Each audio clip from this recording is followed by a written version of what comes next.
Barrister साहब बहुत बहुत शुक्रिया। सर पहले तो ज़रा ये बताइएगा, क्या 27वीं आईनी तरमीम आप लोग लेके आ रहे हैं, अदलिया के हवाले से कोई मजीद कानून साजी होगी, इस तरह की खबरें आ रही हैं, इस हवाले से आपका क्या मौक़िफ़ है?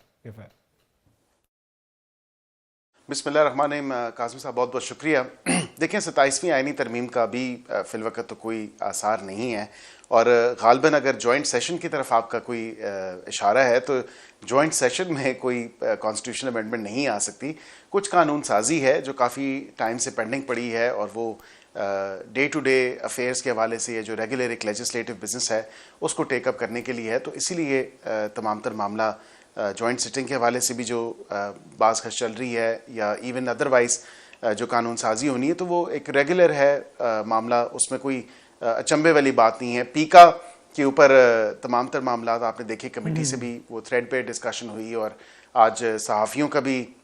एहतजाज जो था उसको भी वज़ीर साहब ने जो है, वज़ीर इत्तलात तारड़ साहब ने उसको एड्रेस किया, और तमाम तर मामले को जो है उन्होंने एक्सप्लेन भी किया। और ये अभी सेनेट से तो पास नहीं हुआ, अभी तो नेशनल असम्बली से हुआ है, प्रेजेंट भी यहीं पे हुआ था। तो आगे किस तरफ चलता है मामला, और उन्होंने कहा कि इसके रूल्स जो बनेंगे उसमें बड़ी स्पेस होगी, और किसी सहाफ़ी को ये टारगेट नहीं किया गया या जर्नलिस्ट को टारगेट नहीं किया गया। आई थिंक उसमें जो एक एलिमेंट है, आप ये कहते हैं जब किसी सहाफ़ी को टारगेट नहीं किया जाता या नहीं किया जाएगा, हमने इसी कैपिटल में देखा मतीउल्लाह जान के ऊपर जिस किस्म की मुज़ायका खेज़ किस्म की FIR आपकी हुकूमत ने की, उसकी कोई नज़ीर नहीं मिलती कि जनाब उस पर आइस भी डाल दी, नशा भी डाल दिया। जो मती को जानते हैं सबको पता है। तो फिर देखें ना, फिर लोग तहफ़्फ़ुज़ात का इजहार करते हैं कि आप लोग क्रैक डाउन करना चाहते हैं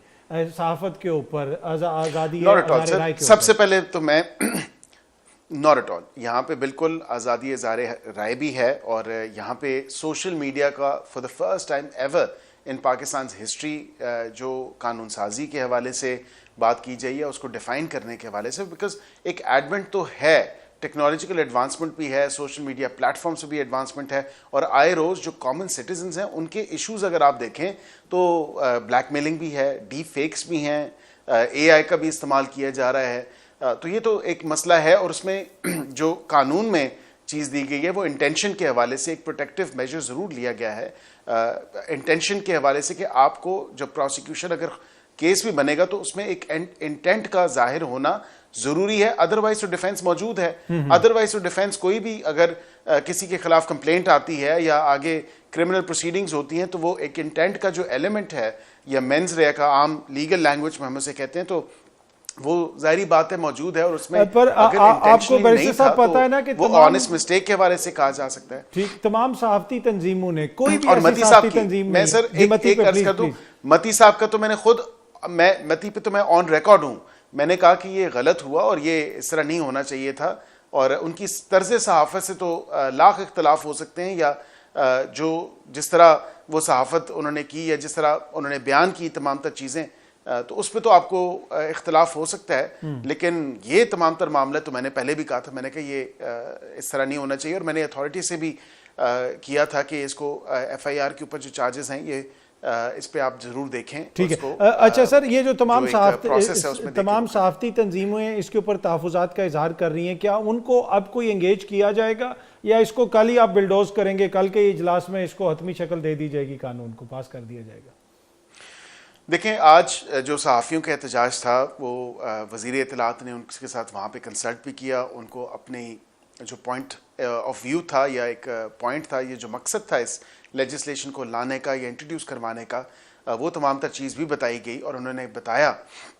कि ये किसी सहाफ़ी को टारगेट नहीं किया जा रहा। सोशल मीडिया की रेगुलेशन है, साइबर सिक्योरिटी है, साइबर थ्रेट्स हैं, साइबर ऑफेंसेस में जो एक सर्ज आया है, ये तमाम तर वो मामला है जो आप भी फेस करते हैं, हम भी फेस करते हैं। माज़रत के साथ आपको याद होगा 4-5 सहाफ़ियों का अभी पीछे उनको उनके एड्रेसेस, उनके ऊपर जिस तरह की तोहमत, उनके घरों की लोकेशंस, और उनके ऊपर जो इल्ज़ामात लगाए हुए थे, जो उनके ऊपर थ्रेट्स थी, वो आपने भी देखा, तलत साहब के ऊपर थी, दीगर सहाफ़ी थे, आप ही की बिरादरी से हैं। I need not tell this to you sir, वहाँ पे क्योंकि साइबर क्राइम जो डिवीज़न है या विंग है, FIA के उधर गए तो वो मुतमिन नहीं थे, बिकॉज वाक़तन FIA के साइबर क्राइम विंग की ये कैपेसिटी नहीं है, इसीलिए हमें स्टैंड अलोन इन्वेस्टिगेटिंग एजेंसीज के नीचे लाना ज़रूरी थी या उसको इस्टेब्लिश करना ज़रूरी था। इसी तरह उस social media protection and regulatory authority का क़याम करना ज़रूरी था। इसी तरह काउंसिल ऑफ कंप्लेंट्स जो है उसका क़याम करना ज़रूरी था। और सोशल मीडिया के जो ट्राइब्यूनल्स हैं उस हवाले से भी ये ज़रूरी था कि ये तमाम तर मामला एक स्टैंड अलोन चले। अब ये एक ये लंबी बहस है बैरिस्टर साहब। देखें ना, मुल्क में जितना कुछ हो रहा है, लेकिन लगता है कि ज्यादा तवज्जो इस तरफ है कि कैसे इंफॉर्मेशन के फ्लो को कंट्रोल किया जाए। एक्स मुल्क में बैन है, उसके ऊपर पाबंदी लगी है, लेकिन आप लोग इस्तेमाल भी कर रहे हैं, सबको मुबारकबादें भी दे रहे हैं। तो ये एक लंबी बहस है, लेकिन मैं एक क्वेश्चन जो बड़ा इंपॉर्टेंट आपसे पूछना चाह रहा था, क्या अदलिया के हवाले से कोई कानून साजी हो रही है? जिस तरह बेंचेस बनते हैं, जो कमेटीज का मामला है प्रैक्टिस एंड प्रोसीजर वाला, और आपको पता है कि एक केस भी चल रहा है इस वक्त जिसको मंसूर अली शाह साहब का बेंच देख रहा है, अदलिया के हवाले से कोई नई कानून साजी कल सामने आ सकती है? देखिए, मैं उससे पहले आपके सवाल का जवाब दूं, मैं ये ज़रूर समझता हूं कि इस पे भी ज़रूर एक थोड़ी सी रोशनी डालनी चाहिए कि सोशल मीडिया को रेगुलेट तो होना है। और ये अगर आप कह रहे हैं कि शायद हमको इंफॉर्मेशन जो है वो रिस्ट्रिक्ट करने के हवाले से इसी कानून के नीचे एनलिस्टमेंट का भी दिया है। काश क्या ही अच्छा होता, आपने उसका भी जिक्र किया होता कि जो सोशल मीडिया ऐप्स या प्लेटफॉर्म्स पाकिस्तान में आते हैं, फिर ऑब्जेक्शनेबल या ऑब्नॉक्शियस कंटेंट लगता है उन पे, उनको फिर टेक डाउन करने के लिए अगर उनके दफ्तर यहाँ पे नहीं है तो उनको रीच आउट करना, क्योंकि ये काम पीटीए का नहीं है। और पीटीए ये over and above it's normal job ये लेके बैठा हुआ है, और एफआईए भी इसी तरह ये तमाम तर मामला कर रहे हैं। तो हमने एनलिस्टमेंट के हवाले से और रजिस्ट्रेशन के हवाले से भी तमाम तर ये मामला उसी कानून के नीचे लाए हैं। अब आपका सवाल जो दूसरा कानून साजी अदालतों के हवाले से या कानून नाफिद करने वाले इदारों के हवाले से या ज़ाब्ता फौजदारी के हवाले से, तो हमने तो ऑलरेडी रिसेंटली इंट्रोड्यूस करवाया ज़ाब्ता फौजदारी में जो 108 अमेंडमेंट्स हैं, जिसमें पूरे अदालती निज़ाम को जो ट्रायल स्टेज पे, क्योंकि हम पे ये तोहमत लगती थी, हमें कहा जाता था 26वीं आईनी तरमीम तो आपने कर ली और आपके शायद कोई और मकासद हैं, लेकिन कतन नहीं। उस वक्त भी हमने कहा कि ये ट्रिकल डाउन इफेक्ट होगा कि यहाँ पे जो केसेस का बैकलॉग है उसको एड्रेस किया जाएगा, जजेस अपने काम पे फोकस करेंगे, जजेस अपॉइंटमेंट में जो एक मीनिंगफुल इनपुट या रोल है वो होना चाहिए। और इसी तरह सीआरपीसी में जो ज़ाब्ता फौजदारी है उसमें भी हम वो अमेंडमेंट्स लेके आए कि ट्रायल सर, एक साल में स्पेसिफिकली अगर मैं अपना थोड़ा ये बिल्कुल दुरुस्त मॉडर्न डिवाइसेस जो एविडेंस ठीक है, ये सब तो आप कर रहे हैं, बिल्कुल आपने वजह फरमाया, लेकिन मेरा जो स्पेसिफिक क्वेश्चन है वो सुप्रीम कोर्ट के हवाले से है। कहा यह जा रहा है कि ये जो केस चला है जिसको मंसूर अली शाह साहब ने टेकअप किया, उसके बाद से दोबारा अलार्म बेल्स बज रही हैं हुकूमत के क्वार्टर्स में। 26वीं आईनी तरमीम के बाद एक तरह से आप लोग काफी सुकून में थे, लेकिन अब दोबारा जिसे कहते हैं ना अलार्म बेल्स बज रही हैं, और आप दोबारा स्पेसिफिकली सुप्रीम कोर्ट के हवाले से कोई कानून साजी करना चाहते हैं। नॉट एट ऑल अथर साहब, देखें, मैं ये आपको ज़रूर बता सकता हूँ कि जो 26वीं आईनी तरमीम चैलेंज हुई है वो तमाम तर पिटिशंस भी 27 तारीख को लग गई हैं। अब वो वहाँ पे सोमवार वाले दिन टेकअप होंगी। उससे पहले हमें क्या कानून साजी करनी है? किसी मामले पे गलती से अगर कोई केस फिक्स हो गया और उसमें जाहिर बात है ऑन रिकॉर्ड ये बात आ चुकी कि गलती से फिक्स हुआ, तो फिर उसमें एक तो अपने जो जजमेंट्स हैं इसी अदालत की वो मौजूद हैं कि कोरम नॉन जुडिस नहीं होना चाहिए, जो आपका अप्रोप्रिएट फोरम है वहीं पे होना चाहिए। कॉन्स्टिट्यूशनल मैटर्स कॉन्स्टिट्यूशनल बेंच में ही सुने जाएंगे या उनकी सुनवाई वहीं पे ही होगी। इसी तरह दीगर जजमेंट्स भी मौजूद हैं कि कोई गलती से अगर मामला हो गया तो उसको पीनलाइज नहीं करना चाहिए, कोई इस तरह इतना भी जो है वो उसको इस हवाले से नहीं देखना चाहिए। इस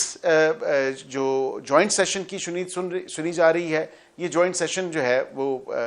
लास्ट टाइम भी कॉल हुआ था, अभी भी हम उसमें जो जॉइंट सेशन कॉल हो सकता है, और कोई ऐसी बात नहीं है। नॉर्मल रूटीन की लेजिस्लेशन है, रूटीन लेजिस्लेटिव बिजनेस है जिसको टेकअप होना है, ठीक है,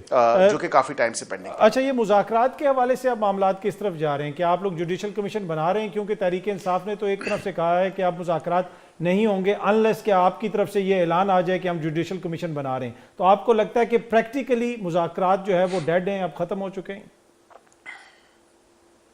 मैं आपसे रिक्वेस्ट करूंगा कि आप थोड़ा रैशनल व्यू जरूर लें इस पे कि मुज़ाकरात क्या इस माहौल में या इस तरह थ्रेटनिंग एक या रिजिड सोच के साथ या प्री कंसीव माइंडसेट के साथ चल सकते हैं। मुझे तो चलते हुए नजर नहीं आते। उसकी वजह यह है कि हम जब चौथी दफ़ा बैठे ही नहीं, हमें खुद उन्होंने 7 वर्किंग डेज का डिसाइड हुआ उस पूरी मीटिंग में जो तीसरी निश्चित हुई थी। अब 7 वर्किंग डेज तो गुजरे नहीं, पता नहीं किस चीज़ की जल्दी है, पता नहीं ये क्या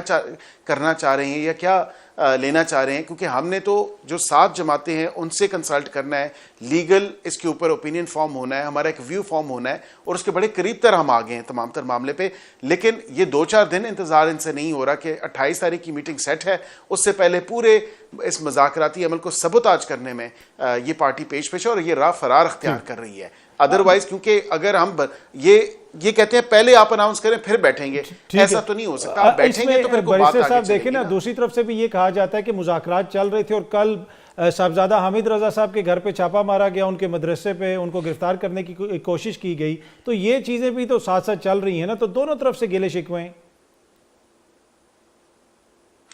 देखें, वो मैंने मीडिया पे ही देखा कि रिपोर्ट हुआ, कोई एफआईआर कोई ऐसी चीज़ मेरे सामने नहीं आई कि जो साहिबजादा साहब की अपनी स्टेटमेंट थी, क्योंकि हम एक प्रोग्राम में इकट्ठे थे कल, उनको लिया हुआ था, उन्हीं के बकौल मैंने सुना। मेरे सामने तो कोई ऐसा इंसिडेंट नहीं आया कि शायद उनके ऊपर कोई इस तरह का छापा मारा गया या उनके मदरसे पे या उनके घर पे या उनको गिरफ्तार करने की कोशिश की गई हो, तो मेरे इल्म में ऐसी बात नहीं है। नहीं, पर आप समझते हैं कि मुज़ाकरात जो अब कहा जा रहा है कि हतमी तौर पे ख़त्म हो रहे हैं और आपने कहा कि अभी हम हतमी उस अपनी कंक्लूजन की तरफ जा रहे हैं, तो आप लोगों के यहाँ अभी ये डिसीजन नहीं हुआ कि हम जुडिशल कमीशन नहीं बनाएंगे, या इसके ऊपर आप अभी सोच विचार कर रहे हैं, आप ये कह रहे हैं?